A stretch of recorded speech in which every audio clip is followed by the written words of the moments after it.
Boys, we're in the same room. We're in the If you guys can't see and you're watching on Spotify, we're actually all sitting on the couch together, all together, cuddling up. We've got monsters in our hand. And this is the second one I've ever had in my life. The first one was at the A&B show. So let's crack a monkey, boys. Yes. What have you got? What flavor you got? I think the Ultra Rosa. I think that is like a berry flavour. I've got mango. I've got mango. This one has got the. I think so. Passion fruit gold. So cheers. That's pretty good. That's pretty good. Yeah, that's good. We'll see this once if you're listening. We will be going to send this to It's fine. Let's go and put this down here so I don't keep it. MG, you're back. We thought you left me. Yeah. We thought you left us. To be honest, I thought I was the worst. What happened? That's sick. I was cooked, man. I've got a bit of a flu, bit of a nasty cough. I think we probably run out. Couldn't get off the couch. I think I told you was last night we had a bit of a catch up. And it was Saturday morning. Got up, didn't feel great. I'm like, have a shower, start the day. Maybe we'll start to feel better. Go out of the shower, dry myself. I'm so fatigued from that. I literally had to lie on the tiles. Wow. Had everything closed in. It was like on gas. Yeah. But starting to feel back to myself now, which is good. Actually, had my first training session today, which was amazing. Now, did you watch the last potty? I did. Yeah. It was a shame we couldn't have you there because I was heartbroken. yeah, because it was your show. It was after your show. I was devastated, and I very much appreciate the feedback, and completely agree with everything that you guys said. A lot of takeaways from the show, things that we definitely want to improve on. All in all, we felt like it was probably the best run show we've had, and things went smoothly. And that's what we've asked for, and the vibe was just incredible. It was a great show. It was great. Yeah. Like not just from like the crowd, but I just felt like backstage, the buzz with the coaches and all the athletes, integrating with each other and connecting. And yeah, I think you guys did say it. It's like they had to kick us out of there because they just all hanging around talking shit at the end of the show. But no, I appreciate the feedback. It was awesome. Yeah. And yeah, shout out to that episode. But back to myself. Yeah. I said I hated it even last night. When we were in that meeting, I was like, this is going to be dust in there. It was late. In fairness, I had just done a session and I had been yelling. So it's good to see you there. that was good. That was good. Why were we catching up at 9:30 last night? We'll talk about that another time. All right, let me bring up the questions. We've got a bunch here. Just so everyone can see on the video, MG is out angling us. He's a little bit more forward on a bigger chair. I like sitting there. That's all good, brother. It's all good. But he probably does play the most. Yeah, he probably plays the most of it. How much do you weigh? 95. Wow. Not 5 kilos in there. Really? Are you only 90? I'm sub 90, yeah. 89, 6 this morning. Wow. Yeah, really low. I'm clicking, 93. Yeah, you probably top as well. That's what I'm getting frail little human over there. Boys are Equally, you've got probably the most detail in the midsection. Yeah, oh god. But then that same morning I had to lie on the tiles because I was sitting. I reckon just before that I did grab my stomach and do like a little dance. Good. Okay. Actually, first question: handling sickness during prep. So this actually came from James. Good question. Yeah, so James is one of the elite gentlemen on my team who's going through a little bit of meningitis at the moment. Wow. And he's been out of action for still probably day at 9 or 10 now. Wow. Just struggling, full fatigue, unable to really get off the couch and do anything, hasn't been able to train. And again, doctor's orders are just not to train.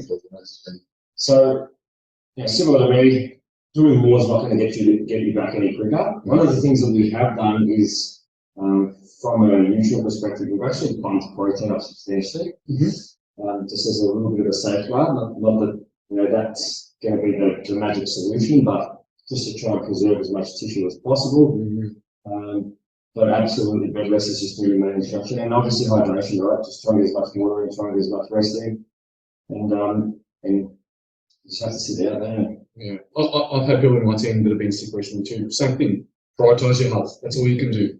No point in delaying it or trying to push through it and make it worse and make it hang around for longer. So, and I think the thing that people worry about, and Scott, you probably talking to this in the room, was like, now, is 6 days being sick not in the gym going to ruin my whole prep?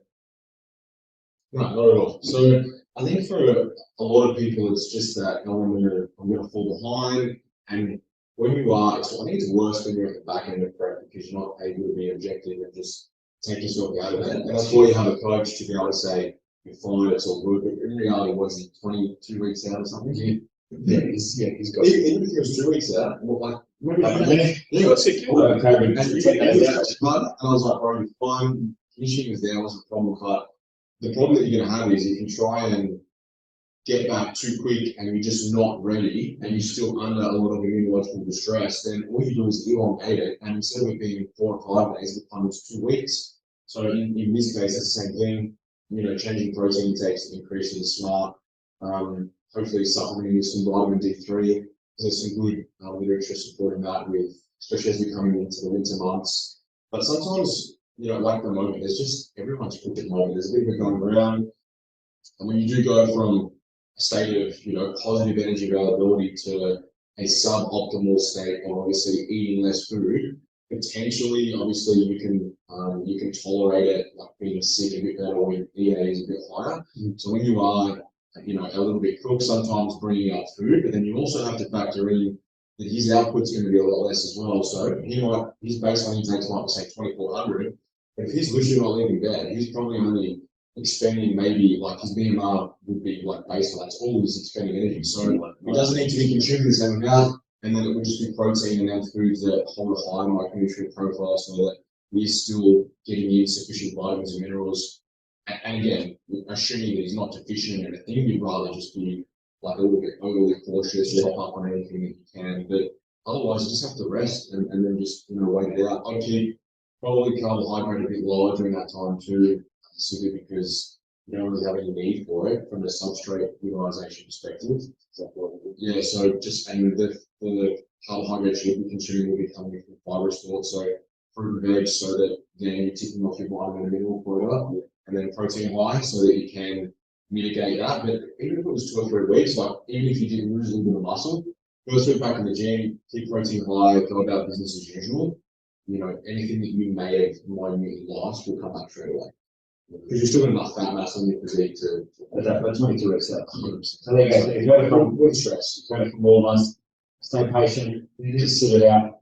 You're not gonna go back into, you're not gonna sacrifice your whole practice for a couple of weeks of this sickness. And when we'll get through it, let's switch back to A and B for one sec, because we did get a question. Thoughts on A and B giving out 2 pro cards in a lineup of 3, so that was in fitness. Yep. Both having different physiques of what this person is assuming, and not giving a pro card out to the bikini light that had 8 girls.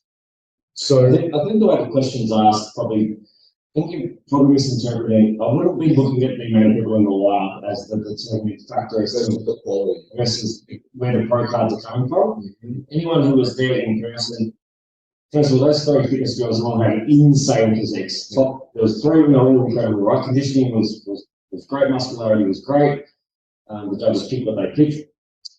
The judges' decisions based on this. The 2 girls that got that pro card, if they were competing in an A and B pro show, and for that fact, a pro show of any food, in my opinion, they would not have looked out of place, not from a muscularity or conditioning standpoint.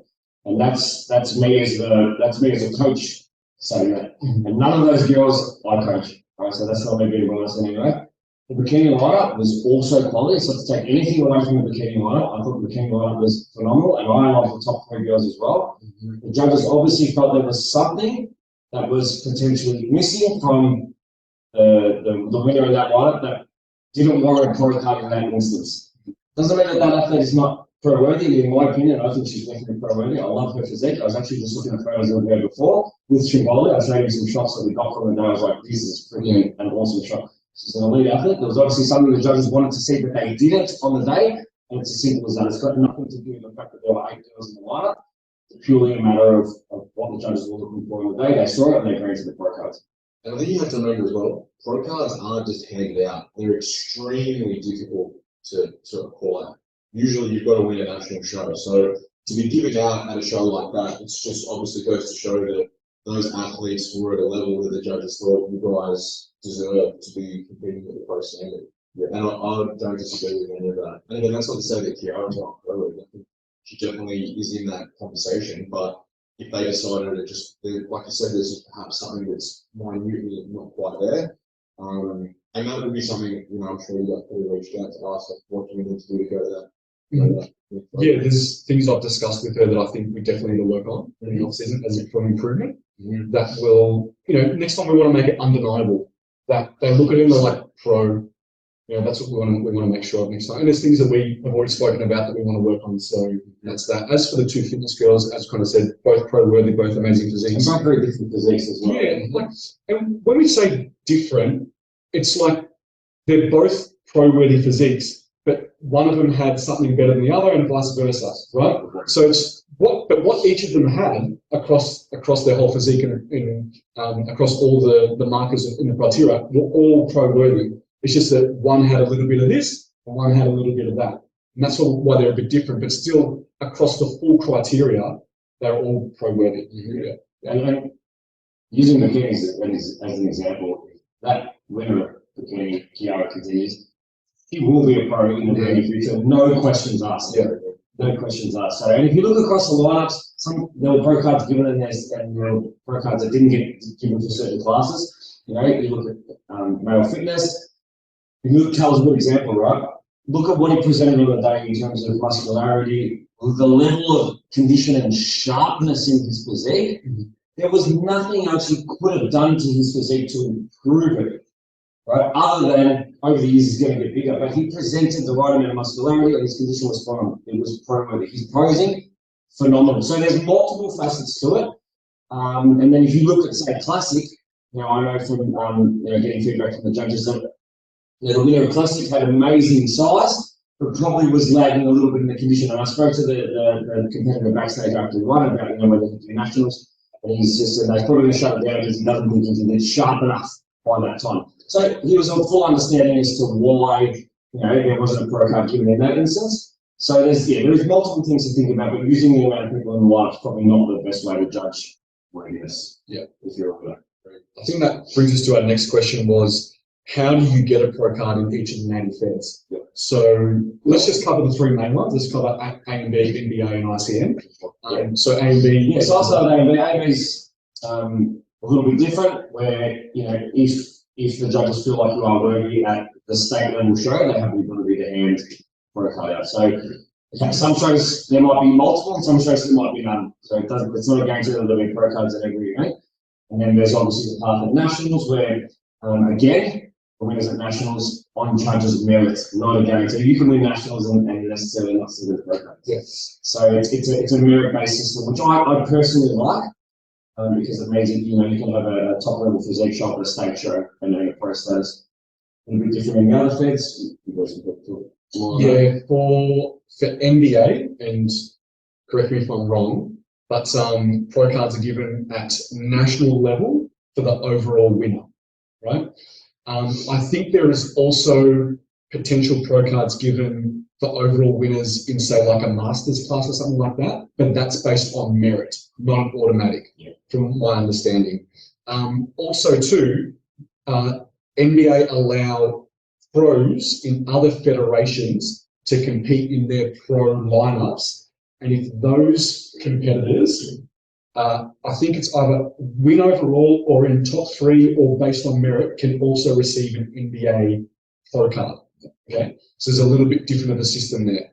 I actually like the blend of both, to be honest, where there's a merit-based system and also an overall winner-based system, because we see that at shows, at stage shows, we see people that look absolutely amazing. Like when we saw Tony that time, the bodybuilder, and we're like, oh, why doesn't he just, they should give him a pro card. It looks actually amazing, but for whatever reason, could be personal reasons, could be had other things on, he didn't go to a national show, right? He's still amateur. And so he's still an amateur. He just went into the IMB and got second at nationals in classic physique. He's open. That's amazing. So sometimes it doesn't go along very well. Yeah, right? It's crazy, right? So it's a little bit difficult because if you're only going to give pro cards at specific shows, right, like nationals only, only for overalls, sometimes it doesn't work out in people's schedule and plan to be able to do that show, right, for whatever reason. So, yeah, I think sometimes based on merit is something that the federation should look into. Sure. And then for, I was just going to say something you touched on. Yeah, the conversation that we've had at an AV level is literally about affordability. So if I have a pro that shows up to the Melbourne titles and looks pro worthy, I can't afford to fly to New South Wales, pay an office accommodation, pay for another show. That person may never be a pro. So like that's actually something that gets thought about. So that's part of the reason why I like the merit system. Because sometimes it's just not convenient to go to another state. They can't do it, they can't pay for it, they can't afford it, whatever it may be. And then ICM is pro card, national show only, winning your open class. Now, it used to be you had to win the Australian overall title, like the IPB. Yes, yeah. But now you have to win at any of the open class. Open class, yeah. At the Australian show. Yeah, and they run a national show in season A and in season B. Yeah, and the national show is actually on the weekend. Yeah, it is. So hold on, so does that mean NBA this Saturday? Yes. You can still acquire a pro card? Yes, you can. If you win the overall in your division, but there's no pro show. There's no pro line. Pro show. Yeah, no pro show. Yeah. And the other question was, is there a limit to how many federations you can earn pro cards in? Not to my knowledge, if any federation. We're talking about the big three. I think there's other feds where they don't want you to. If you get a pro card with them, you're going to stick with them. But I think the three federations that we're talking about, it's pretty much it's open. I think they just want you, if you're a pro in multiple divisions or multiple federations, and you're competing and prepping and going to do a pro show, they would like you to also do their pro show. Exactly. Yeah. On the MBA contract says if you're a multiple fed pro, awesome. If you're going to do an ICM pro show, please do an MBA pro for the same season. Fair enough. And why wouldn't you? For sure. Why wouldn't you? Yeah. So, yeah. Okay. So we'll move to a little bit of post-comp stuff. So there was a question here. I responded. Tips and tricks on post-comp binge. What to do once the damage has been done, and how to get away from feeling guilty, especially for first-timers. And then there was also a question around like what's our reverse diet protocol, which I know we've spoken about a fair bit. So let's just cover that once the damage is done. Now imagine someone's come out of a show, they've binged for multiple days, they've put on a lot of body weight, potentially some of that's body fat too. The damage is done per se. What do they do? What would you say, Scotty? Well, firstly, the behaviour is something that you need to look at addressing, because even though the damage is done, hormonally, if you just binge for 3 days, you're not sweet after that, you're going to be, it's going to take a few weeks to keep being truly shredded to put the pieces back together.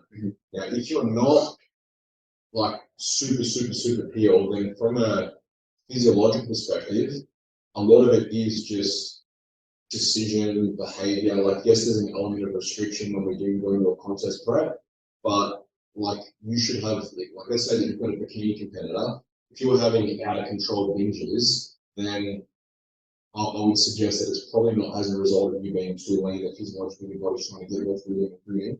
It's more a decision that you're making, behavior perhaps. You do need to look at putting in some structures / disciplines to alleviate that from becoming a bigger thing. But that's not like typically if we see this sort of stuff, it's normally with athletes that have gotten pretty conditioned and well, that's my experience anyway.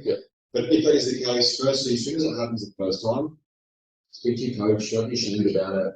What's done is done in that instance. But if you let it go, typically what we'll find is the person will rationalize, okay, I fucked up last night, I'm going to go and do cardio now, which I'm doing. All that, just visualize you started a fight, and when you do that, all you're doing is just tipping petrol on a fight. It's getting bigger and bigger and bigger.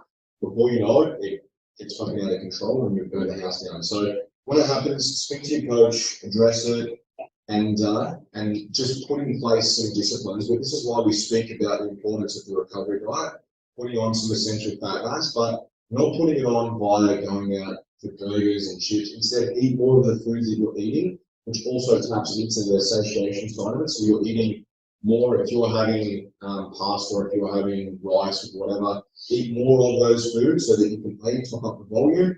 And even if it means that you hit your intakes for the end of the night, and then it's 8 o'clock and you're like, I'm still really hungry, rather than perhaps being like, no, I have to stick to what I've got. If you feel like maybe going and having a little bit of YoPro with some strawberries and some peanut butter, I mean, absolutely go and do that. Those extra 300 or whatever 400 calories in the scheme of things, is it going to make a big difference? No. But if you restrict and then you wait and then maybe an hour later you're like, fuck it, then you start getting into the Tim's, before you know it, you're 2,000 or 3,000 calories deep. Yeah. So not that we give out a license to say just go and do that at any stage, but if it is push and shove, I don't have any issue with that. And Chili Boys are the same whatsoever, because if you are still of that restricting mindset, and it's hard because we've become embedded in that for such a long period of time, but sometimes if it means you need to have a little bit extra of something and you're like, it's a little bit of fat protein, it's not a big deal. Do you know what I mean? Yeah. So, but I think having that plan and understanding, we spoke about it last week, that when you finish prep, give your coach the time to be able to put you back together in one piece before you go off, because those waters coming out of prep, they are quite murky, and it's really important that you have that mindset. Even though prep's done, you're not back to good health. You could have a week of eating a bit more food, and you might think that, yep, I'm sweet, but if you're being truly shredded, like let's just use Amy as an example with Carl, when they come out of the prep, they're not ready to go and they can do their own thing. It's going to take some time before they feel normal. And so it's a process, and you have to just take it week by week. But typically those guys are able to eat a little bit more as soon as they finish as well, because they're going to need to get, like in Cal's case, 3.5, 4 kilos in the first 7 to 10 years, and that really start from there. Yeah. I think, you touched on some really, really good points. Is you really have to set yourself up for success. Like, you're gonna have all those feels where you're at bottom of the pit, you could eat forever, you're never gonna be full. That's all gonna be there, but you've got to have your structure in place still. Keep all your habits in place that you had throughout prep, and also your physical environment. Like we've seen people going out and just buying everything in the confectionery aisle or Coles, right, and bringing it home. Right, the worst idea ever. Right, so keep your physical environment the exact same as what it's in prep. Keep all your habits in place. Still meal prep. Still make sure that you have structure, routine. Make sure everyone around you understands that you're not going back to eating like a normal person, like we said last week, right? That's just not what we do during that time. Yeah. We're going to eat like a fit normal person, and a responsible person. And just make sure that you have that support system in place. They're really, really important, right? And if someone is binging post-comp, I'd probably be more certain to say that they didn't have those things in place, right? Sure. They didn't have those things in place. They're definitely going to be hungry. Like, I've got messages from clients that are in their post-comp now and said, I'm eating, but I don't feel full. Like, I could eat forever. I'm like, that's normal. Like, it's just something that you need to continue to push through for X amount of weeks, and you'll come good. So knowing that and being educated on that before you start the process by your coach or by listening to podcasts or whatever that may be is really, really important, so you know what to expect. But anything on that, Binge? Yeah, well, a couple of things. We were talking about a little bit earlier, but from that, discipline point of view, if someone has died for 26 weeks, I don't know how it happens that you get to the show day and you've been able to do it for 26 weeks, but you can't find 3 or 4 more.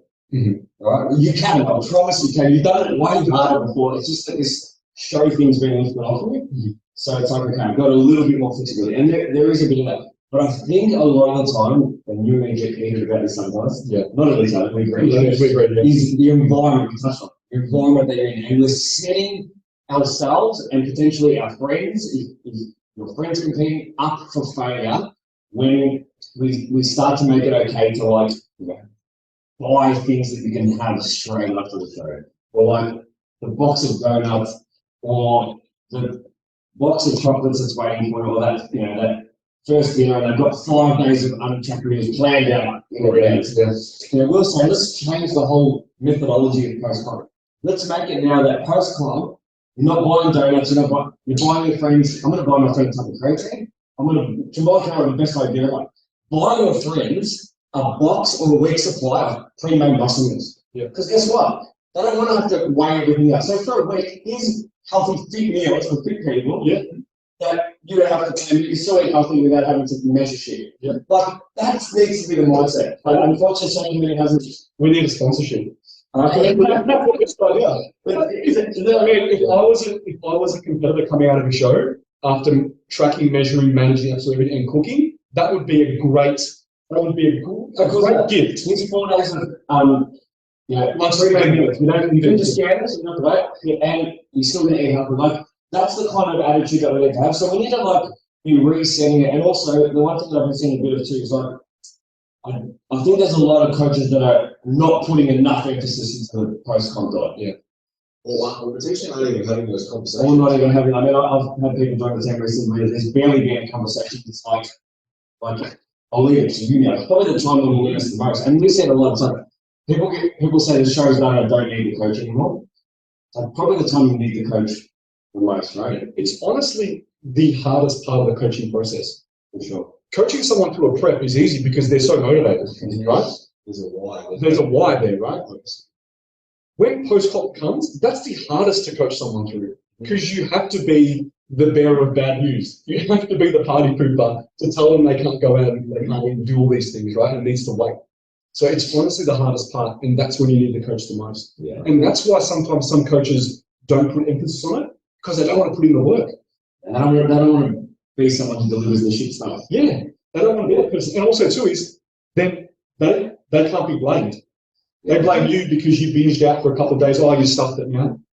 Yeah. The blame doesn't sit with them. But having these conversations as a coach with your athletes prior, so for example, rather than just waiting to the night of the show, just as a heads up, you can't do this. If you're starting to have these conversations a few weeks leading to it's just giving them that foresight. So for example, all their friends and family are going to come. If they're made aware that these are our recommendations and our guidelines for the prep, they're able to pass that message down the chain. So all of their friends and family come and see you compete. You're not like, oh, sweet, we're all going to take you guys for burgers. Yeah. They understand that even though it's done, we need to look after their health. So you're actually going to go and have a nice family meal at home. It might be like we're going to have a family roast, or you're going to eat what you would normally have, or it might be a homemade version of something, but you're not out just eating the world away, going from this place into that dessert, and you're going to go home and have your snack because it's never going to end well. And your first 72 hours, in my opinion, coming out of prep are really, really crucial because if you can dot the I's and cross the T's and get it right,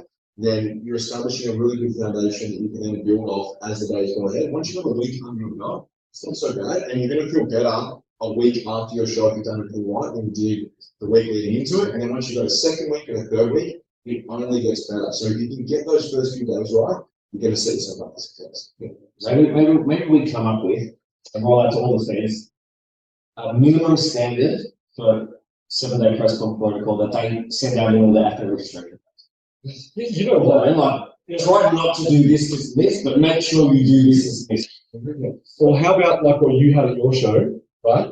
Is competitors either get free or discounted muscle meals at the show, and they can take a box with them and take it home. Everyone that's listening, we can all contribute towards making that better. If you're competing, or you've got a friend competing this season or next season, make an effort this time around to do something a little bit different. Make an effort to make their post-comp about being healthy, not about going the other way. Mm-hmm. And let's try to like reverse the trend. Yeah, we have to. Yeah, we do. Like, we're all pretty lucky. And I said this to a client the other day when she sent me a story of another competitor who was just eating donuts and eating all this stuff. I think a lot of it as well, they see a lot of it. I even saw some of the Iberian competitors that you could tell those that were just going out and eating like an arsehole straight afterwards, versus those that maybe went and had some sushi and then did something like the next day. Yeah. So for me, that's the difference between an amateur and someone who can let's not glamorize that. No. Like, let's not. And we're really lucky because none of our team do that. Like, I've never seen post a show where a client's just posting stories of them just eating and eating and eating. I've had a client do that and eat, but not posted it. But you had a client eat it. I'm not even exaggerating. and he won't care because he knows that he played up. It was like 13 kilos in maybe 8 or 9 days. Wow. But he destroyed all the Brisbane. Like, and the worst thing is he wasn't communicating that with me. But the guys who were with were like, bro, you need to fucking slow down. What are you doing? Didn't listen. And then the next day, after finally having a conversation, that wasn't the next day, it was about 4 or 5 days afterwards, and him spending time at the gym in the morning, he's gone back to the cuddle, I'm like, you need to just stop. Yeah. And again, this athlete did wrap up his coaching, and then about 8-12 weeks later, picked it back up again, and it was just hanging the ass because you had to spend time trying to undo. There was still a lot of bad habits and behaviors. So you need to respect that. You might think, yeah, I'm not going to do what they say, I'm going to go and have a meal anyway. But 9 times out of 10, if you're going to go and you do overindulge, like we just said, you're not establishing a really good foundation to move forward on.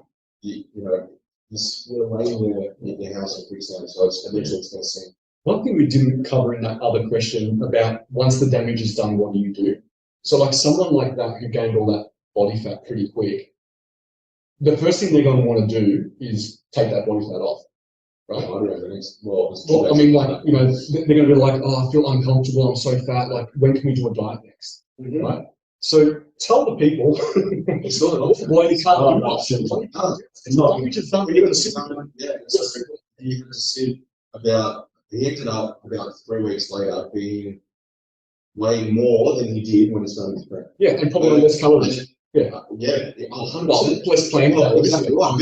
It was a matter of just needing to not go out to eat and to just follow these intakes. And every time we would have a binge, we were literally, okay, we're going to push in more food the next day. But it was at the stage where he would then be at the point, I can't finish all of my meals. Mm-hmm. Okay, cool. So we've achieved satiation. So me giving you 38 or 3,900 calories, which was probably maybe 1,400 above his baseline, but that is better than you then going 5,000 above baseline and taking on the KFC. Yeah, true. Yeah. It's the way it goes. Sometimes when that happens and they are doing that, I'll push more food in and more because I would rather take that. Again, we know that we're looking at roughly around 7,000 calories per 1 kilo of mixed human tissue. So if you add that, that's above baseline. If you're giving someone an extra 1,000 per week, if they gain an extra kilo or a kilo and a half per week, then who cares? At least they're getting it from foods that potentially are a little bit more micronutrient dense than the foods that they've been eating, so it's better for them, it'll digest better. And I'm assuming probably more carbohydrate heavy, not fat heavy. 100%. Yeah, it's going to make a big difference. And if we did put in fats, it would typically be, again, with me, would be strategic. So looking at when are these binges occurring, they're typically later, like around that 6:37 sweet. Okay, so the meal that we're pushing in before, not only is it going to be high carb, high fiber, I'm also going to push in a good amount of fats with that. So by the time that meal starts to digest, it's a lot slower and we're feeling really full and almost good distension. So it comes 7:30, 8 o'clock when we would normally, hit the biscuit or the Tim Tams or whatever. The desire's not there because you're just so full. Yeah. So sometimes it's better to just give a little bit extra on that front for the sake of them not just, going crazy and eating out of it. So it's the thing that's Scott's takeaway message, right? And it's fucking about putting yourself back in the cycle of like putting weight on post-comp and thinking that you can just carry it off and start again. You're just going to put yourself back on that same hamster wheel. Yeah. So. Okay. We'll keep going? Absolutely. All right, awesome. Where do you draw the line when you know competing is detrimental to a competitor's mental health? Thoughts on why coaches include mindset work? Thoughts on why coaches don't include mindset work as being just as vital as nutrition and training. So I think what we need to understand is, so we're talking about mental health and how it's detrimental to competing is detrimental to mental health. I think what we need to understand is competing is detrimental to everything to do with health, in a sense of everything's going to have some good degradation. Mental health, physical health, hormonal health, everything, right, is going to be affected when you compete, right? And that's why we have to do the reverse, right? And that's it takes that time. So, but what we want to make sure is that before we start a prep, everything is at its optimal level, right? And that includes mental health. Right? So we need to really make sure that people are mentally in a great position and are competing for the right reasons, right? So that when they do go through prep and they are having those mental struggles, because you will, most people will, there's only some people that are robots, right? But most people will, right? It's not going to be as bad as if someone starts off in a really bad position already at the start of their prep. Right? Sure. The next thing is, mindset work or trying to coach someone through mental health or to improve their mental health during prep. What's funny is clients will follow training, they'll follow nutrition, but when you say, hey, get some good sleep, or can you switch off from social media for a short period of time, or can you meditate before bed, or can you do all these things that are very basic and simple, right, and not advanced, beginner level mental health tips, they won't do them, right? So sometimes it's not on the coach because every coach at least gives that advice, like it's very basic advice, right? And most coaches, even if they're not really educated in mental health in any way, or maybe haven't been coaching for a long time, everyone pretty much knows that, right? So I think it's up to the competitor to communicate with the coach, to really tell them how they're feeling, and to be honest with themselves if they're taking on board what that coach is actually saying in those things. Because I'm sure if a coach says to you, do an extra 1,000 steps or cut X out of your diet, you'll do it. But when they give you a mental health advice, like, oh, yeah. It's that quantitative metric versus the qualitative. 100%. Right? They go hand in hand. And that's why we spend so much time trying to manipulate composition and calories and macros and all those things. But at the same time, you've got to give, we always use the analogy, we're taking from the system and giving back to it. So you can give back to the system, but it might be by going having a float, by just, again, I'm a big advocate of most of my athletes go to the calm map. So again, one thing that I still do now, I'm in prep, and I'll try and do it as much as I can in the improvement season, but is just a 10-minute calm motivation every single night. So it's just literally. I thought you were saying calm motivation because Mariah Carey. Oh no! So, I thought you said nap, but you're like 10 minutes of not about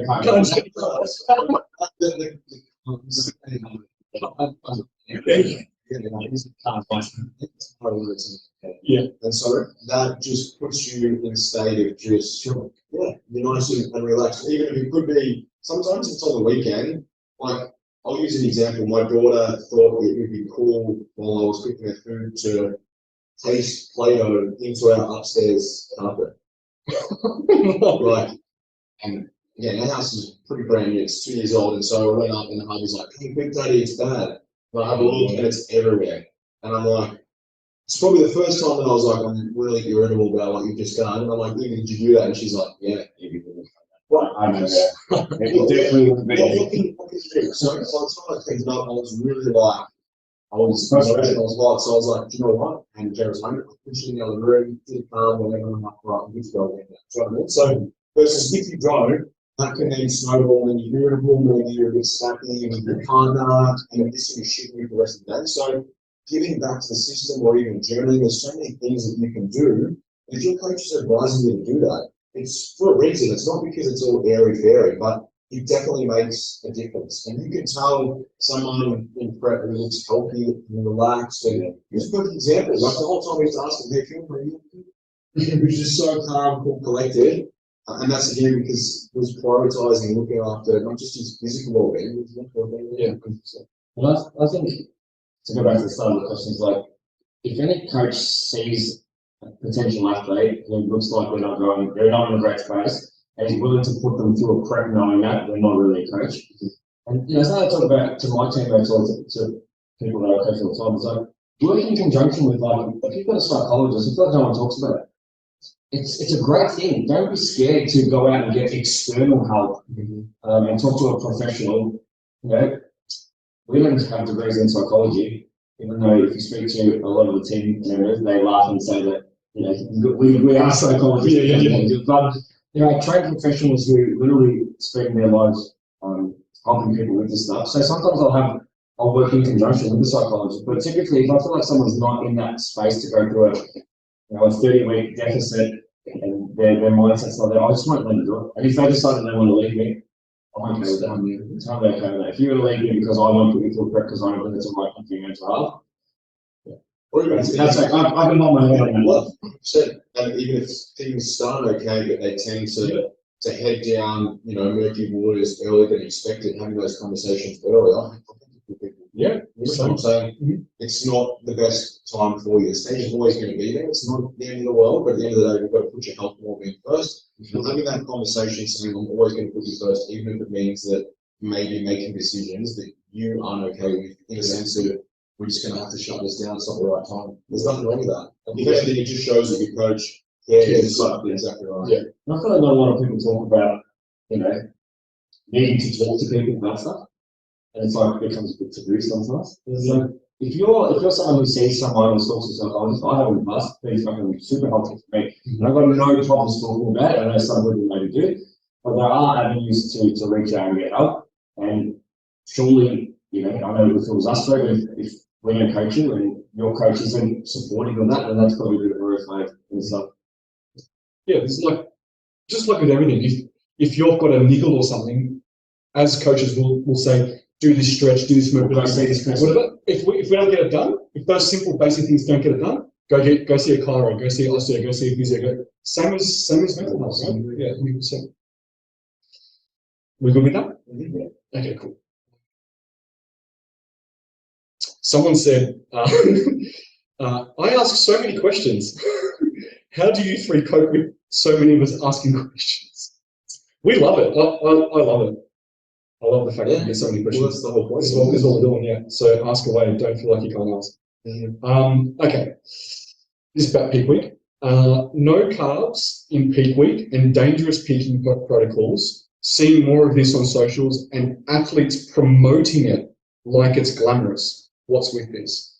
So the way I read this question is, maybe on social media, someone's seen an athlete saying, hey, look, I'm on zero carbs, like fucking grinding into peak week or whatever that may be, and making the process glamorous when really it's probably dangerous.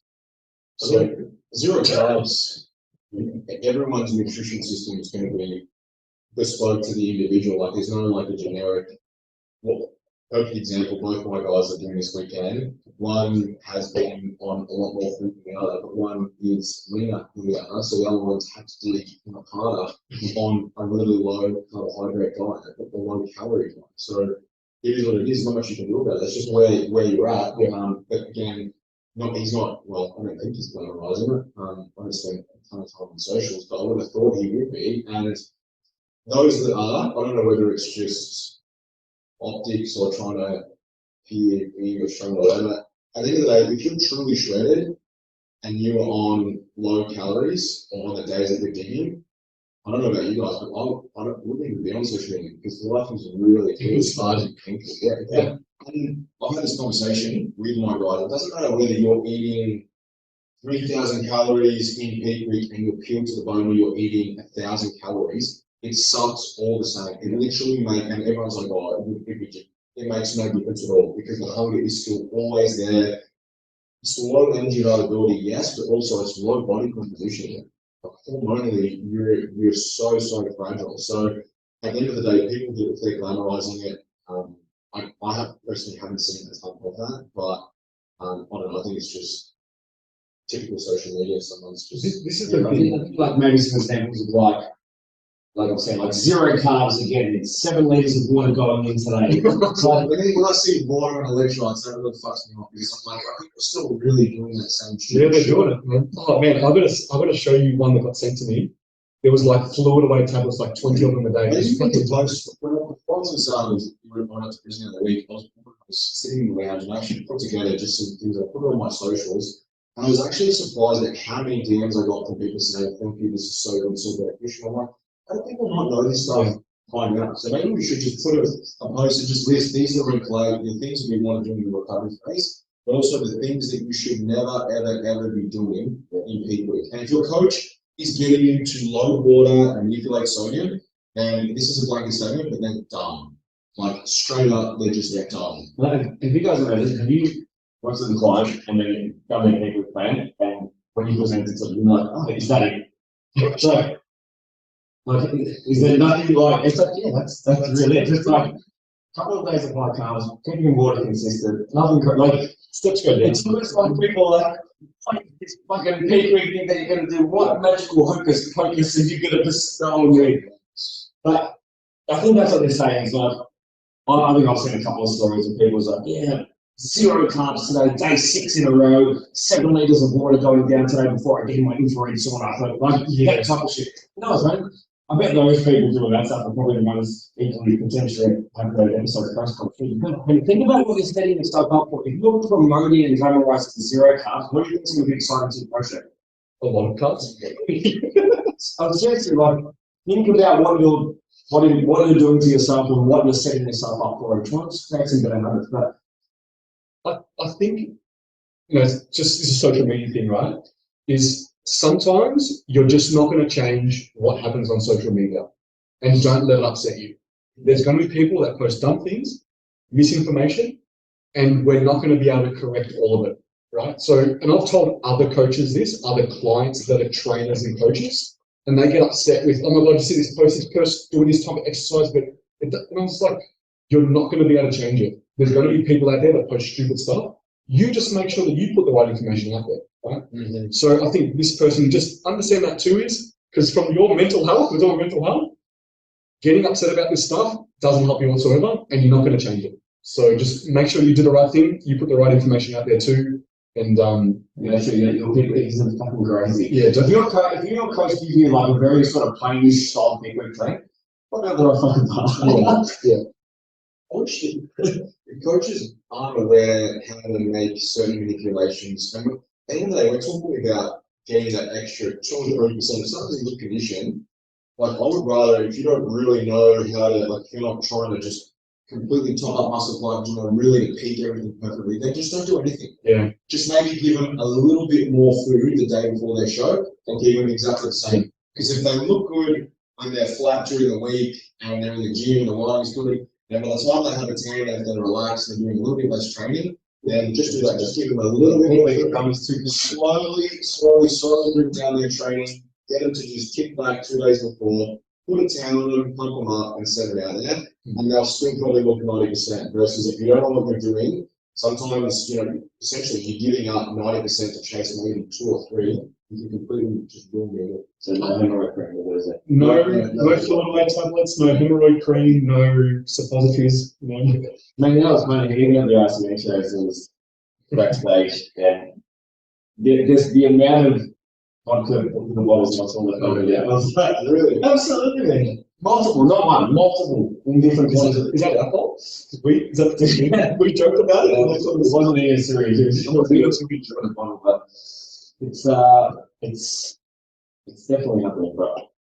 I think too is the other thing is some people are glamorizing how aggressive they're being in their pics. Yeah, like 400 grams of carbs in a bikini athlete, 500, we're going 600 today. It's like, fucking hell, man. Like, she's just a bikini athlete. Like, take it easy. Like, and in reality, she's probably not really lean enough to warrant or for those crazy interventions to really elicit any kind of crazy look. They don't have as much muscle on them. Like, not even I did that much, I did hear a video on past online. It was a bikini athlete. It was probably on about 150 for most of the last 6 weeks. We had 2 days and 1,000. That's ridiculous.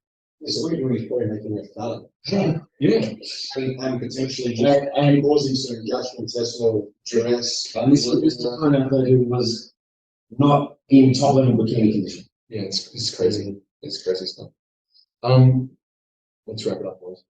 I think there's more questions, but I just feel back to myself. Yeah. Because I missed the party last week. I've been sick. He's ready to do it 3 hard. He's ready to do this. I'm just trying to get it. These are the monsters. And obviously, anytime I have the boys here at the gym is special. So we don't get to spend enough time together. Although we talk all the time, anyway, we don't get to spend enough in-person time. Yeah. Well, let's talk about what's next show coming up for us. So we've got NBA this weekend. Yep. And we've all got clients in it, right? And sadly, we can't go to the ICM Nationals in New South Wales. We don't have anyone in it. We would actually love to put people in it if it wasn't clashing. Yeah. But it's just the way it is. Sometimes it's hard to pick, and then when the client needs to travel to, as we said before, sometimes it's difficult. So we have to make a decision for most of our clients about that. But yeah, that's what we've got coming up. Yeah. Yeah. And then one more show for bystanders. Yeah, if you're female, which I've got a couple as well for, and then that'll do it easy. But it certainly won't be switching off. There's a lot of things to be organised. So, All right, let's wrap up there, boys. This is good. This is good. Let's have a little cuddle. You know what? You can't say. Oh, this is nice. Oh, this is so good. Before you guys come now, then try to pull these out and says, "I'm just kind of." Well, it's cuddle. I just wanted to cuddle myself. Maybe you've got now. Maybe you'll take this one. All right, thanks, guys. See you.